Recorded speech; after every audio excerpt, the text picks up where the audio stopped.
News First, face to face with Jamal Ratnayaka. A very good evening and welcome to tonight's edition of Face to Face. Tonight is, of course, the 20th of March 2024, and we're coming to you live and direct from our Newsfirst studios here in Colombo. And my guest tonight represents the opposition and is also the proud son of a very prominent politician, someone who would have been 82 years of age had he been alive today.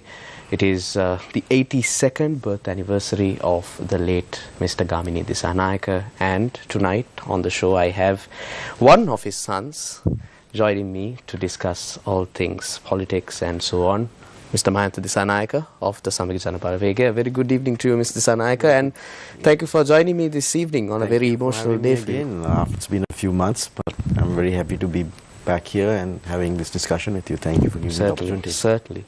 So, Mr. Dissanayake, since it is the 82nd birth anniversary of your father, let's start talking about him as an example and draw parallels between where we are now and where we were during his time. He was a very influential character within the United National Party, and he worked very hard to take the United National Party to the height it reached back in the day. Do you believe if he was alive, he would be dissatisfied with what has become the United National Party and the factions that have broken away from the United National Party, particularly the Samagi Janabalawege? You know him best. What do you think he would have echoed? Actually, interesting question. We in the Samagi Janabalawege, if you remember, 4 years ago broke away because we were not happy with the direction of the party, and we realized that we needed a new UMP. Now, if my father was alive, I mean, he was assassinated in 1994 with the presidential election, and as you correctly said, he would have been 82 years old today. He would have been a grandfather, and he would have probably retired from politics. He would have probably had 2 terms as the president, and many of the country's problems in terms of the direction, policy, governance, good governance, corruption, anti-corruption.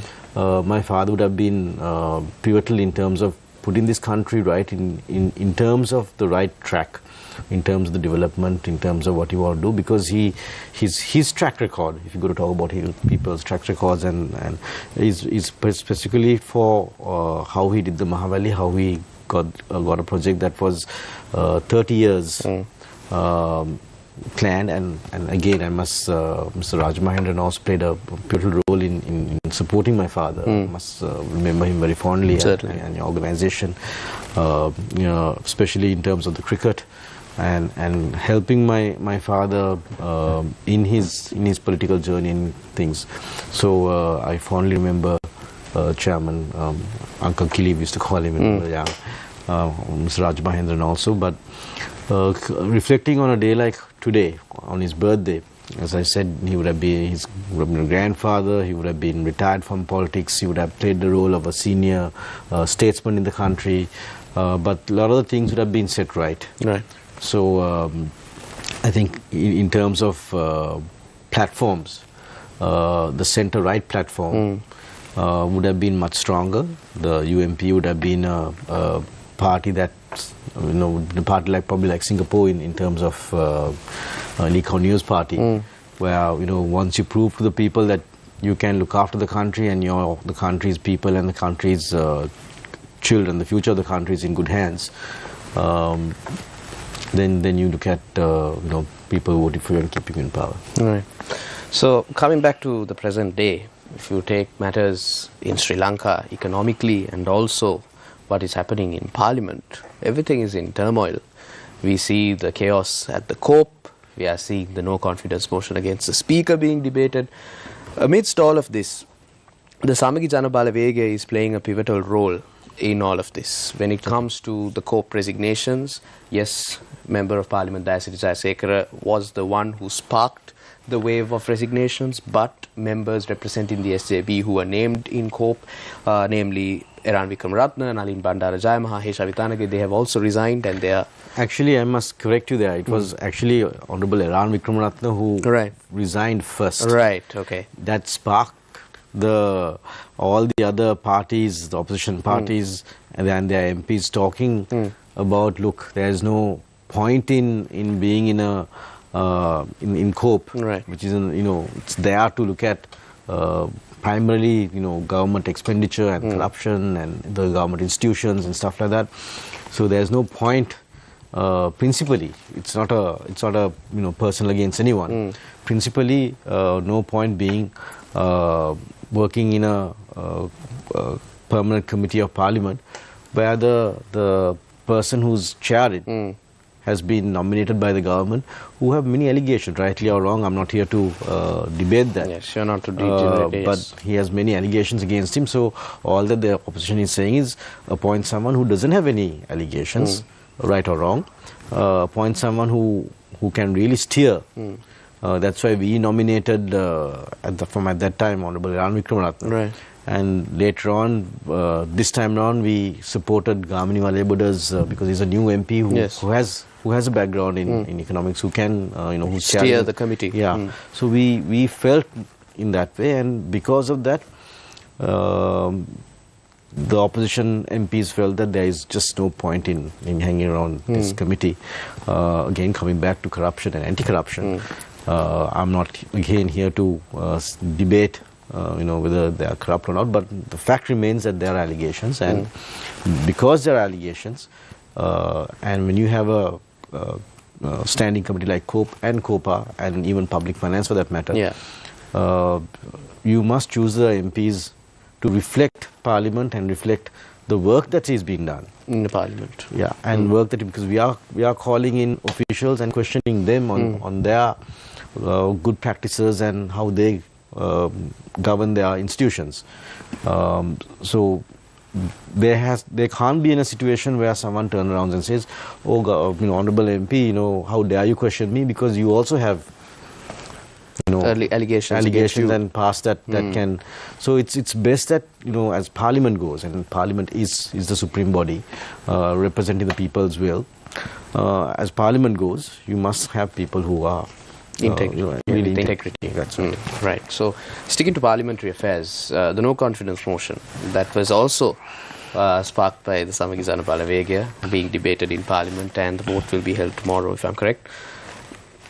On the surface, it seems as if the Speaker will survive this no confidence motion. We do not know. Maybe you can share some insight as to whether that will be tipped to favour the Samagi Janabalawegaya or the opposition. But it seems as if the Speaker will survive the no confidence motion. And if that does happen, if that scenario does pan out, what sort of plans does the Samagi Janabalawegaya have to ensure that such instances or occurrences do not happen in the future? Yeah, actually against the Speaker, it's not a case of any allegation of corruption or anything like that. It's what is the SJB saying is, he did not follow the proper procedure in that sense. Okay. So I must make that very clear. So the role of the Speaker is to be actually impartial. Once you're elected as the Speaker, or once you're re-elected as the Speaker, as the tradition goes. I remember my father supporting the nomination of K.B. Ratnayake at the time.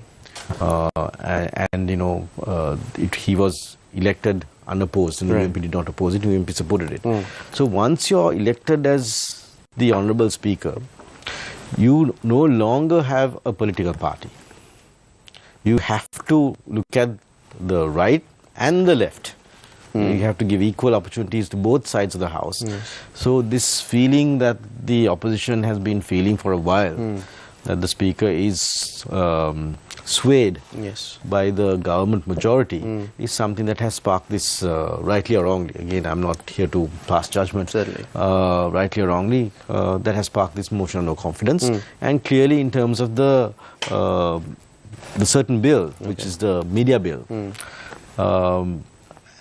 the opposition clearly felt that so many objections were raised, and so many Supreme Court did give so many rulings on it. Recommendations, yes. Yeah.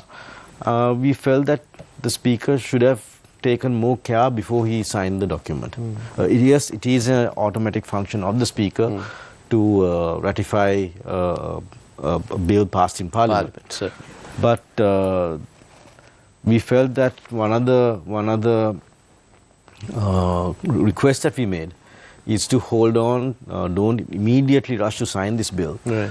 But for whatever reason, Speaker has explained it in ways, but as the opposition goes, we felt that it's not enough. Right. So, talking about corruption, because today's topic is, of course, corruption, and that is a word that simply thrown around these days to signify what has become of Sri Lanka. But we need to know what each political party has in store to address corruption in the country should they be elected to the helm of the nation. And the SJB has been very vociferous about corruption, but we need to know, at least through a manifesto or a program, what you have to do or what you plan to do to address corruption in the country. So can you enlighten me and also our viewers on what the SJB plans to do? Insert? We have been very, very transparent in our manifestos, in our policies, and what we plan on doing. Corruption is something that is there in many countries, in many governments. But what has happened here, Jamal, unfortunately, is the system here. Yes.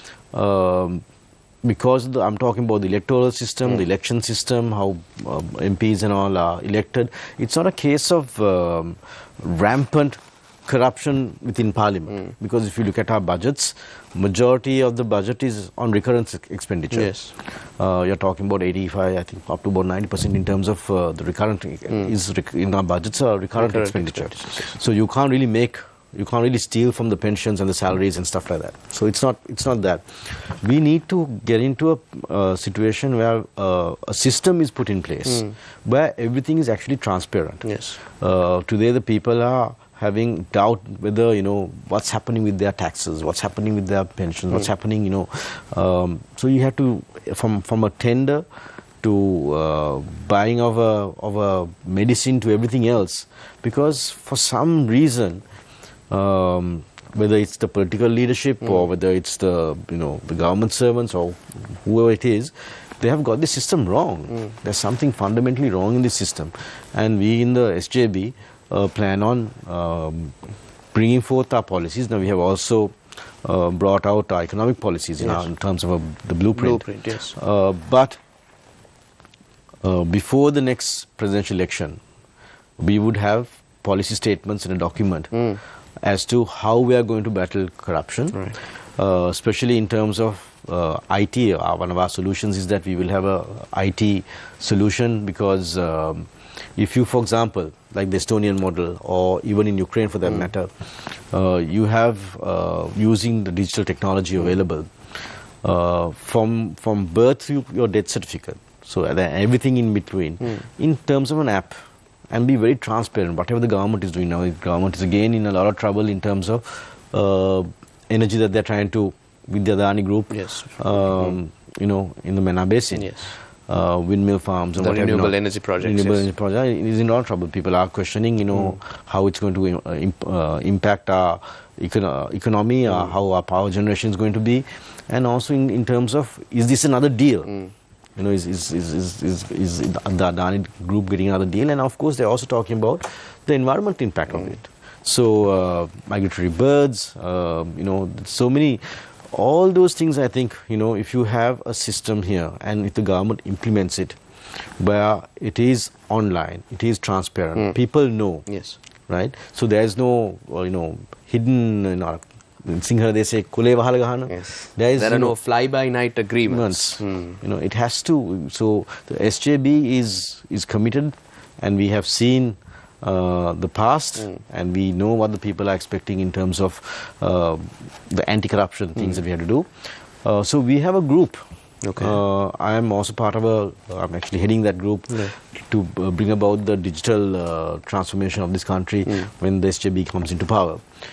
So we are very much committed to to that. Yes. And we see technology, and our leader, Honorable Sajid Premadasi, is someone who's very much technologically savvy. He's very savvy with his technology. So we are definitely committed in terms of, soon as we come in, to have a transparent system, a digitalized system where, as I said, from birth to death, from your birth certificate, marriage certificate, pensions, to your death certificate, it's something that can be done online. So that will cut a middleman. You know, most of these things are, you know, in this country, to take a file from one table to another, from one desk to another, is where the problem lies. Problem can lie. So if you start at that level, it can go up to all the way up to the top level in terms of, you know, there was a fellow parliamentarian who was a minister in the last government, who said, you know, when license plates are issued, cabinet minister gets this much and the non-cabinet minister gets this much. I mean, it can't go on like that. It cannot. It just cannot go on like that. So we must look at a country where people can be proud of the government that they elect. Right. They must be proud of the representatives that they elect. So it's not just a case of, you know, all parliamentarians being corrupt. I do not agree with that. Right. It's not a case of being all cabinet ministers being corrupt. No, the system has brought in areas, grey areas, where corruption there is space for corruption. There's space for corruption. So we in the SJB wants to close the space. We want to bring in a system where people know, people are very much aware, and look at what happened with the medicine, for example. Another good example, I'm chairman of the Sectoral Oversight Committee for Health. Right. So many of that information we get, but you know, because I'm the chairman, I cannot simply divulge everything. Yes. But I'll tell you one thing that has come out, you know, in the immunoglobulin scandal. When we inquired, you know, when the technical committee was appointed, we inquired how many technically qualified people are on that committee. Right. The technical committee. Okay. So one would expect, you know, 5 or at least 2 or 3 technically qualified guys, you know, professional to be represented in the committee. Yes. You know how many were there? 0. So we question, how can you have a technical committee and not have a technical expert related to the subject? You can have technical experts on different things. Yes. But you cannot have a technical, subject-related technical expert must be there. At least one. Yes. To say that, look, when the immunoglobulin thing was coming up, to say, look, this is not right. You can't, this is not, you know, like giving out water or anything else, or giving out Tamil or something like that. It has to be manufactured dealing with the people's lives. Dealing with people's lives. So this has to be manufactured in a proper way. I mean, how many people went and looked at the facility even? Without saying much, if you just look at that as an example, the whole thing was basically fixed. Again, I'm not going to talk about, because there's a court case and there's an ongoing investigation. But the whole thing was basically fixed. Right. So you must put in a system where when your importation of drugs, medicine, all that, there's a proper system where things are transparent. So, sticking to the same topic, it's not just politicians that instigate corruption. They are not the only ones who spark it. We know even bureaucrats, officials who hold top positions, as is very evident in recent times through the news that we have witnessed. They are also part and parcel of the problem here. And when you try, multiple governments have in fact tried. I do not know whether it was through genuine interest or to appease the people, but when they have tried, there has been resistance from officials in the public sector, maybe towards digitization and so on. So how will the Samagi Jana Balawegaya be different from other governments in managing these, managing this opposition from members who represent these top bodies, officials per se, when you try to mete out corruption? Very good question. Again, we have to win the presidency, because this in our constitution, in our country's governance, it's almost like elected king. Yes. So you have to win the presidency. We have to get a majority in parliament, a very comfortable majority in parliament. In a scenario where no one party has clear majority, I'm talking about little more than 113. Yes, definitely. Right? So we need to get that. We have to work within this system to change the system. So the system change that people are expecting and want has to be done within this democratic framework. We are not looking at a system where some junta comes in, some coup d'etat takes place. We have to work within the democratic system. We have to obtain power. We have to get our people into the right places, from the cabinet ministries to the non-cabinet deputy ministries to the secretaries of the ministries. We have to get the right people, and Honorable Sajid Premadasa is committed to that. And we have a team. We are building a team of professionals, of experts, of doctors, qualified people. There's a whole team that's coming around the SJB right now, and we see this. We want to do this from the Pradesh Sabha level upwards, so that even the nominees that we put forward, we don't want to put any nominees in the future who have even an allegation of corruption against them. So we have to make that difference, and that is why we are in the SJB in terms of trying to make that difference. Otherwise, it's going to be the same old. In which case, people like us and many of us, if we can't make that difference, won't even hang around politics like that, because we must make that difference to this country and ensure that the next generation that inherits this country gets a much better deal than what we got from our parents. Again, talking about parents on my father's 82nd birthday, but we must ensure that the next generation of this country, the next leaders of this country, get a much better deal than what we got. Again, going to the next generation of our country, once the economic crisis hit, I'm sure there was a certain segment of the population, although they did have opportunities to fly abroad for better career paths or for greener pastures, as they say, once the economic crisis hit, they finally made the decision to migrate, to go to other countries and to seek better lives. And when you talk about the next generation, Mr. Dissanayake, and creating a team that is genuinely invested in rebuilding this country and meeting out corruption to ensure that this country does not fall into the hands of the wrong people, we cannot really expect this country to be developed without such a generation of children or young people coming into this country. So what is the SJB's plan over the next 10 to 20 years, bringing the people who left the country, the people who have a genuine interest to rebuild the country, and putting them in the top positions where they can execute their plans to better Sri Lanka? Actually, again, a very good question. The brain drain that's happening right now, where a lot of the young kids, not just young, people even of our age, also thinking of selling. A lot of my friends have sold their properties, and they are going overseas. Again, anyone who says we have the magic wand, we will fix all these problems overnight, is not really being truthful. So it will take time. Like I said, we have to put our team in place.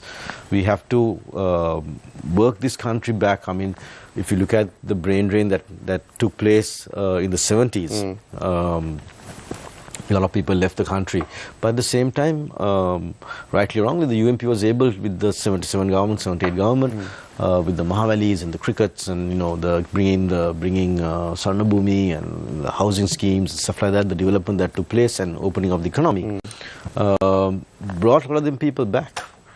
So anyone who's telling you that we have a magic solution, an overnight solution, is actually not telling you the truth. So it will take time. We must be able to attract those who left to come back, because remember, when they go, they'll take at least 4 to 5 years to establish themselves overseas.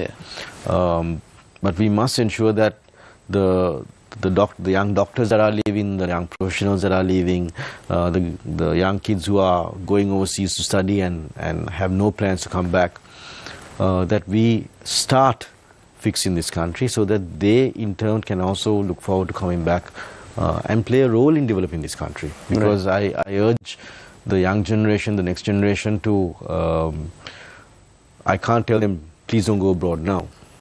You can't do that. Unfortunately, I wish I can, but but what we can look at is a country where they can come back to. And I would plead with them to come back, because this is an absolutely amazing country. I've traveled to many countries and I've not seen a country of this nature. Why are foreigners coming here? I mean, if you look at destinations like Thailand and all are much cheaper than Sri Lanka. But we have tourists coming, sometimes, repeat tourists coming in and saying what an amazing country, because the little few days that they are here, they have not experienced a country of this nature. And it's worthwhile. That's why I'm asking and urging the next generation, our motherland is worth the fight. So we must, at some point, it is our job to ensure, our duty to ensure that they can come back to this country, and they'll be, welcomed and back in this country, and they will have a role to play in this country's development. That's where we are. Right. So, in terms of taking Sri Lanka back to prosperity, we are currently following an IMF program, the Extended Fund Facility, and much has been said about the IMF. Some people see it as an evil, some people see it as the only way out. And I was talking to Kusum Wijayathilaka earlier this week. He's also a representative of the Samagi Jana Balawegaya, and he had recently mentioned in one of his social media that the IMF, when it spoke about Greece, when Greece was bankrupt, it had eventually, several years after Greece's economic crisis, the IMF had come forward and said that it undervalued the impact severe austerity measures had on the Greek people, and also it overestimated some of the trajectory or the targets that it had for Greece's economy. So under a Samagi Jana Balawegaya government, how will the IMF be dealt with? Because it is, as they say in Sinhala, Atuat because we are in an extended fund facility and we need that assistance. I personally believe we do need that assistance. So where does the SJB's interest lie in that sense? Again, it comes down to proper policies and economic policy as well. As long as we are spending more than what we are earning, it's very simple in that sense. As long as we are spending more than what we are earning, this might not be the only or the last time that we'll reach out to the IMF. So we have to look at our expenditure and how we can increase our revenue. Right. And it's not a easy pill to swallow. The government, the SJB government that comes in, we will definitely have to look at measures to actually rectify this economy. As I said before, we are spending, as long as we are spending more than what we are earning, right? We will be back here in the next so many years.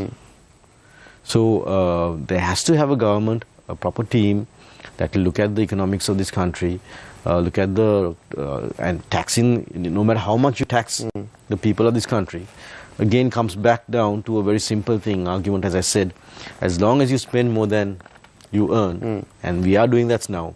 And we thought this budget was, somewhat, given the constraints, the